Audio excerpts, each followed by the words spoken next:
Hi everyone, my name is John. Welcome back to my channel. As usual, I am waiting until the very last minute to possibly make a video. Tomorrow, in 1 hour exactly, it is 11 p.m., will be April 1st. And no matter how many times I say it, the first 3 months of the year have passed so quickly. But repeating it every year doesn't seem to make it go by any more slowly. So since it's a new quarter, that means I have another pile of books to show you for Historathon, the event created by Revenant Reads, then at Revenant Reads, and has a whole bunch of other co-hosts whose information and links I'll leave below. What we're doing for quarter two is reading history, reading books written in or about the years 500 AD to 1500 AD. So the Dark Ages through, say, the first half, roughly, of the Renaissance. And what I'll do is I've kind of broken my list down into 3 rough parts. I want to start with things that I want to prioritize personally, and then I'll have a few original sources, and then a few secondary sources at the end.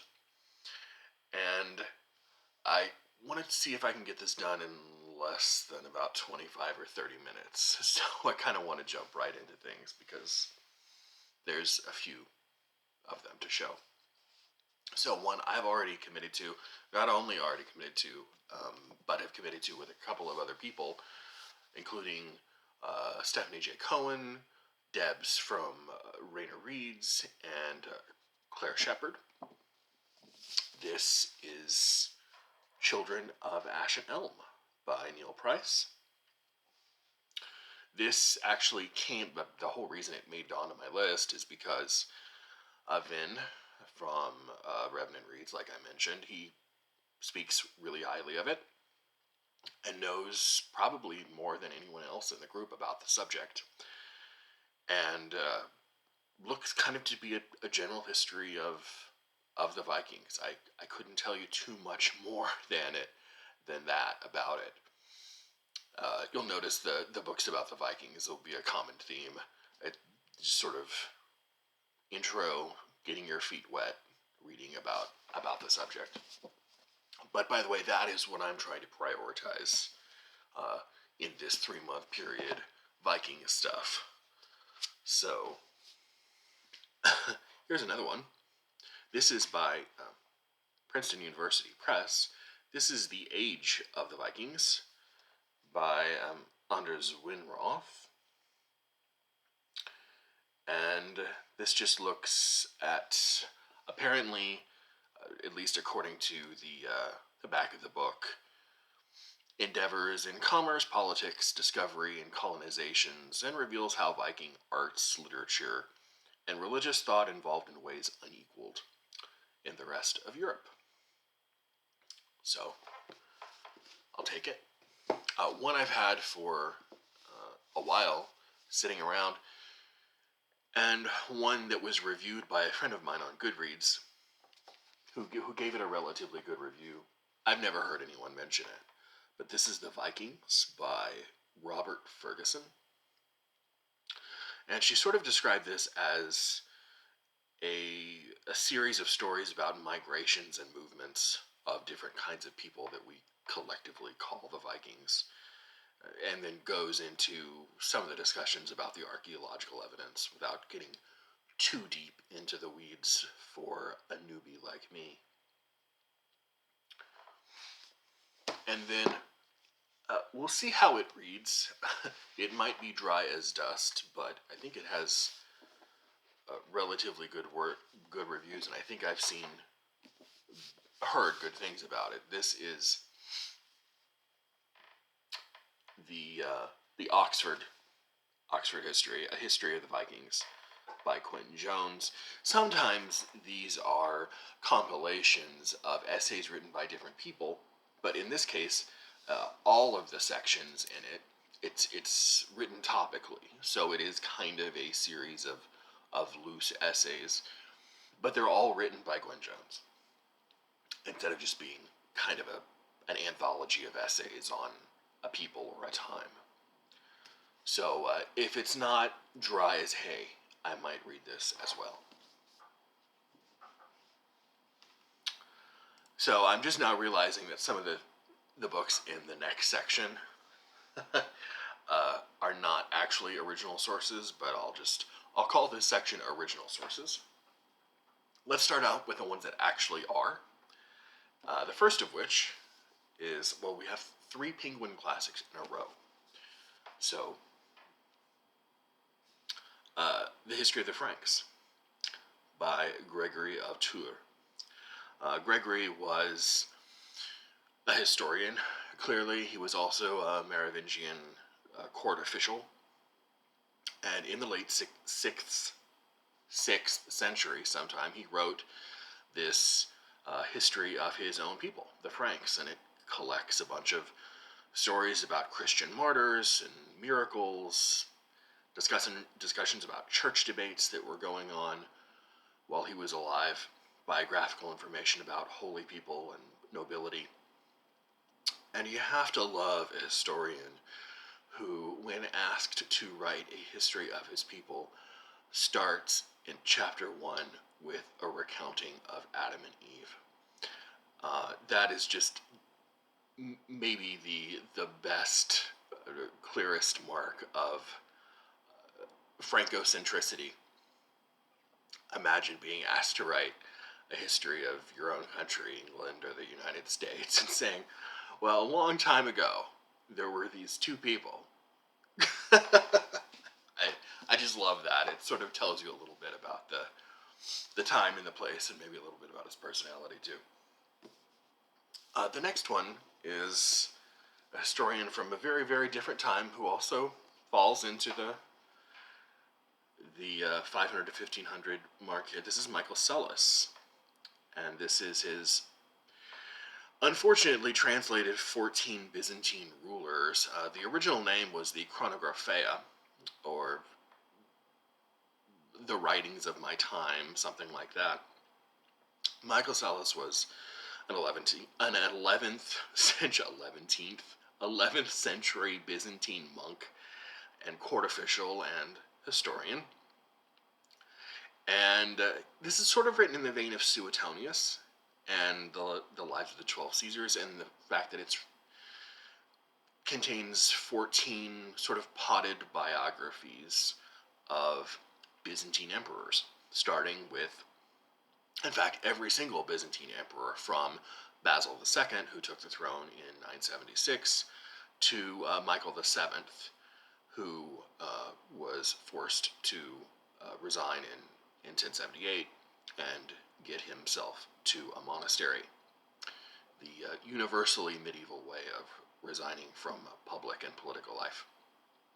And this would pair well with a couple of things, maybe some Procopius, who was a much earlier Byzantine historian, more from the 6th century, I want to say, or maybe even Anna Komnena, who was a hagiographer of her own father, who lived a little bit after Michael did, a couple of generations after.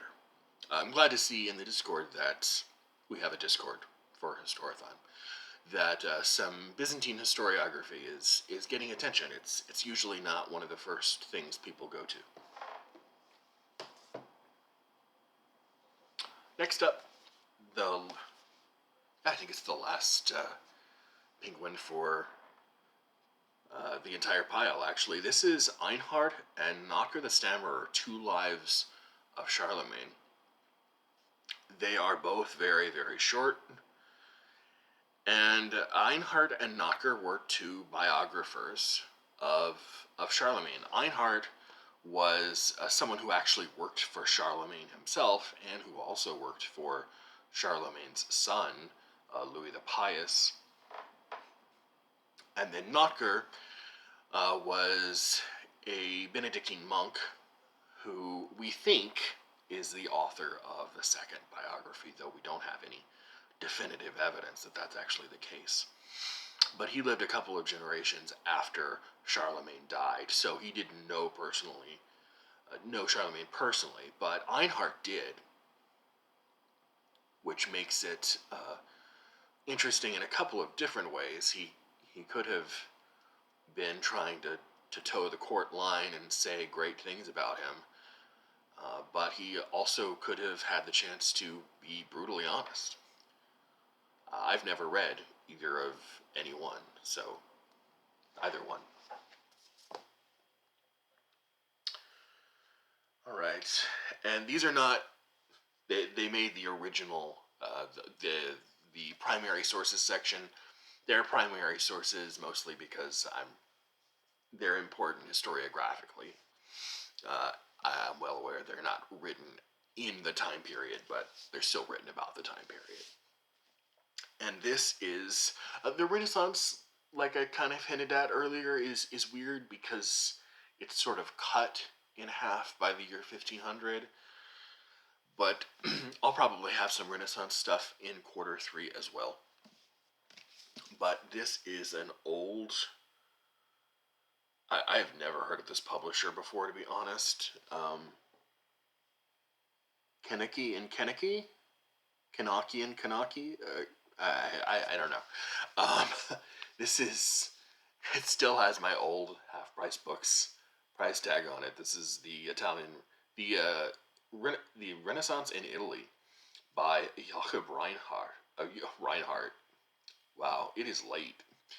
Jakob Burckhardt. Jakob Burckhardt was a Swiss, I want to say Swiss historian working in the middle to late 19th century. He originally published this in 1860, and it is one of the first sort of modern attempts at a synthesis of Renaissance thought and culture and art. This is not the typeface is a little weird, a little archaic looking, but and I probably won't get around to this to be honest, but it's certainly a name if you're interested in reading sort of important people who have written about the Renaissance in the past. Burckhardt is a name that will pop up all the time. So, and then one other name in the same vein, as far as being important in Renaissance studies, is this guy, Johann Huizinga, and he wrote a book called The Waning of the Middle Ages, originally published right after World War I in 1919. And whereas the Burckhardt takes the position that the Renaissance was this time of cultural and artistic explosion, this book takes a slightly different tack. Maybe you could even call it a revisionist tack that says that the increasing amounts of violence and turmoil in medieval life were I guess we're just sort of fundamentally different.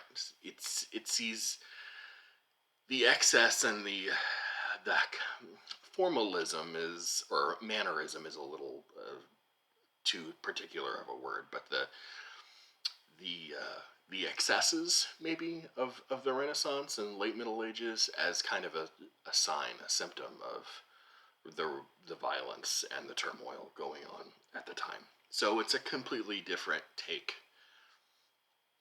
I have read excerpts of it and remember really liking it. This version is from Cluny Press, which puts out mostly Catholic literature, but they used to publish history like this. I haven't seen them publish too much stuff like this anymore. But here is another historically important take on the Renaissance. All right, now for things that are a little bit more contemporary. This might be a subject that I do next year for Historathon, because I'm not sure how much time I'll have to get around to all of this. I forgot to say at the beginning my usual addendum, which is that this is a list more for you than for me, with the exception of the first 3 or 4 books. I won't get around to all of these. I have every intention to read, like I said, the first few books I showed you. After that, everything is kind of up for grabs because I'm a slow reader and I get busy with other things. So, this is stuff mostly for, these are your possibilities, and a few of my certainties, I hope.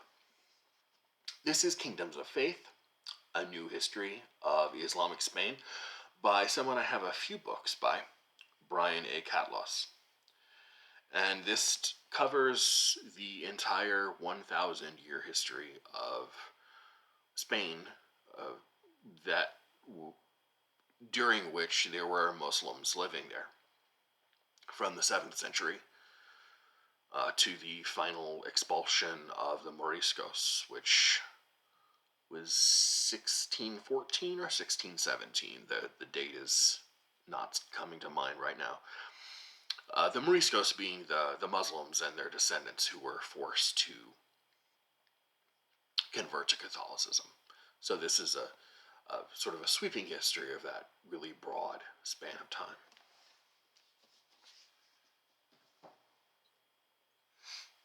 One of the things I always love is history of science. I always like to show at least a little bit of history of science in every pile of possibilities that I show.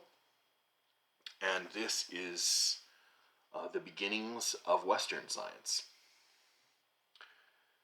The European scientific tradition in philosophical, religious, and institutional context, prehistory to AD 1450.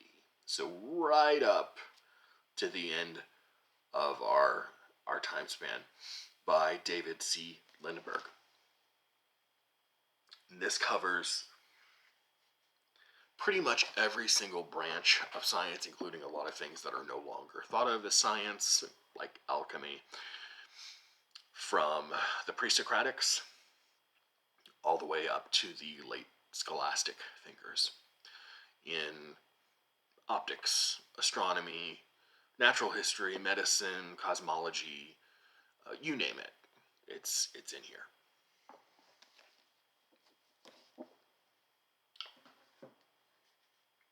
And I like history of science, history of ideas, so this obviously popped out to me too. This is actually something that is really, really wonderful if you read it in small bits, because it is absolutely jam-packed full of important information. If you sat down and tried to read this like a book, you would be overwhelmed by its density. This is Medieval Foundations of the Western Intellectual World, 400 to 1400, by Marcia L. Kalish. And Kalish just writes about everything: political theory, language, theology, use of vernacular language, Islamic science, mysticism.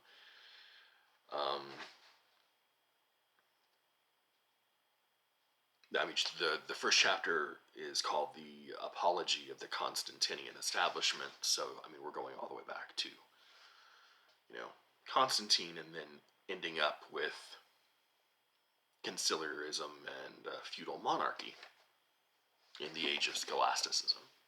So again, covers a lot of time and hits a lot of points on the head, even if briefly.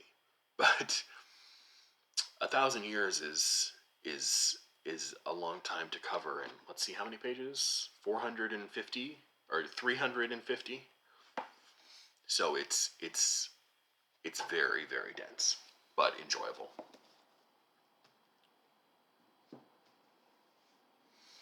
Another book I got a couple of years ago from Princeton University Press, there you go, the logo, is a biography they it was recent at the time, by Robert C. Irwin, on one of my favorite Arabic world philosophers, Islamic speaking philosophers, and his name is Ibn Haldun.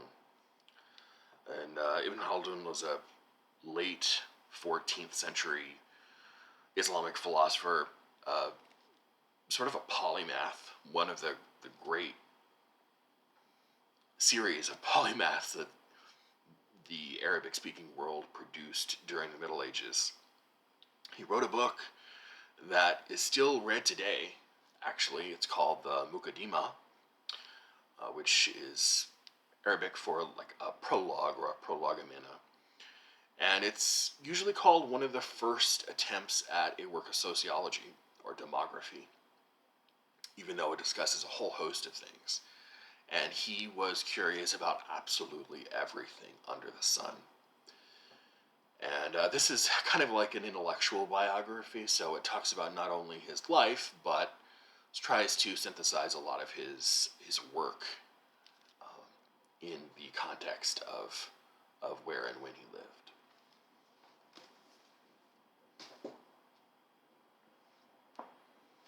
This should probably have gone under the historiographically important section, but I'll leave it here. This is an author that Princeton has quite a bit of, even though this particular one is not from Princeton. This is from the University of California. This is Holy Feast and Holy Fast, the religious significance of food to medieval women. I wanted to get something with women's history in here somehow, and this seemed appropriate.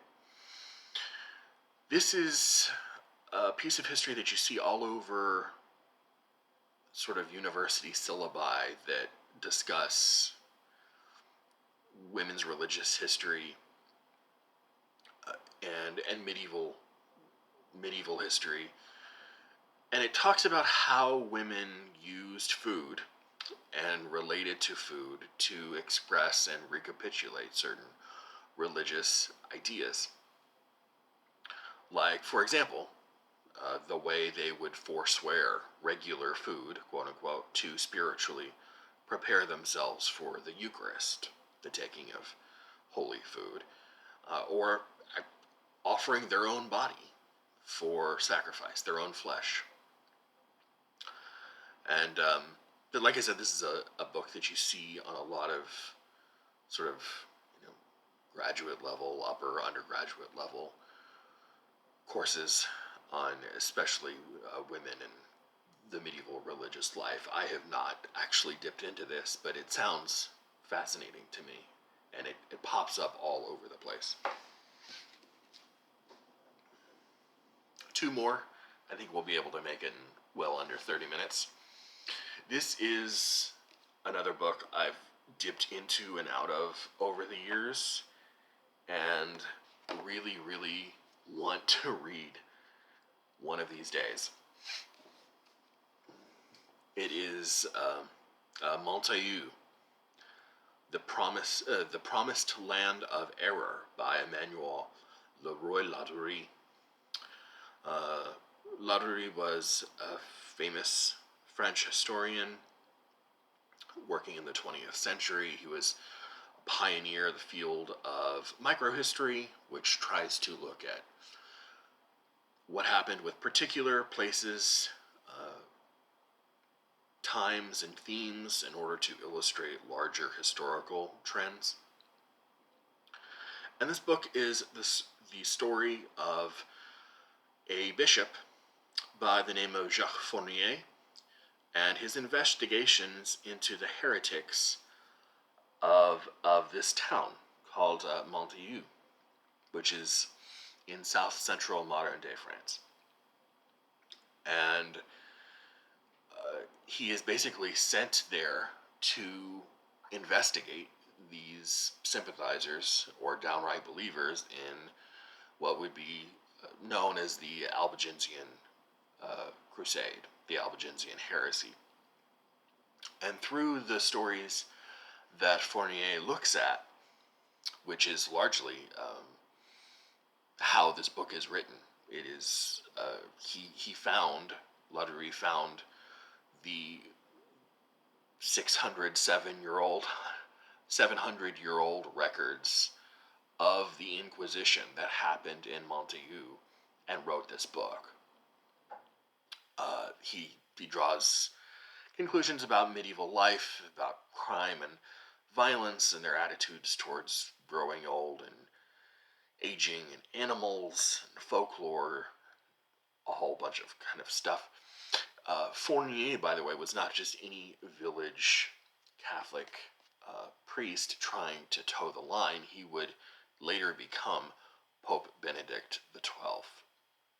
So that makes it even more fascinating that we have these Inquisition records from someone who actually later ended up becoming the Pope. And last, but certainly not least, another French historian. This is The Hour of Our Death. I found this in half-price books probably 15 years ago, and got so excited when I found it, because I never really find stuff like this translated into English at a good price. And this was both. This is The Hour of Our Death, the classic history of Western attitudes towards death over the last 1,000 years, by Philippe Ariz. And Ariz was a historian who subscribed to a historiographical school called the Histoire de Mentalité, which tries to not study so much actions and battles and kings and queens and aristocrats, but tries to get inside the head of medieval people, try to understand the zeitgeist of the time, their assumptions, their preference, to get inside how someone actually lived. And he did a lot of cultural history work, including a lot of work on this very subject, what people thought about death through time. This is probably his best known book, probably almost certainly his best known one that's been translated into English. But that is my pile of possibilities for the next 3 months. What I'm going to do is, in case you are interested in still more recommendations in the drop-down box, I'll leave my Q2 pile of possibilities from 2023. And I'll also leave, just in case you're curious, all the links for the other 5 pile of possibilities I've done too, just in case you don't necessarily want to read for this quarter, but just want to see what some of my shelves look like for any historical era. So I will wrap it up there. Let me know if any of these look interesting, if you've read any of these, and I will see you in Q2. Bye, everyone.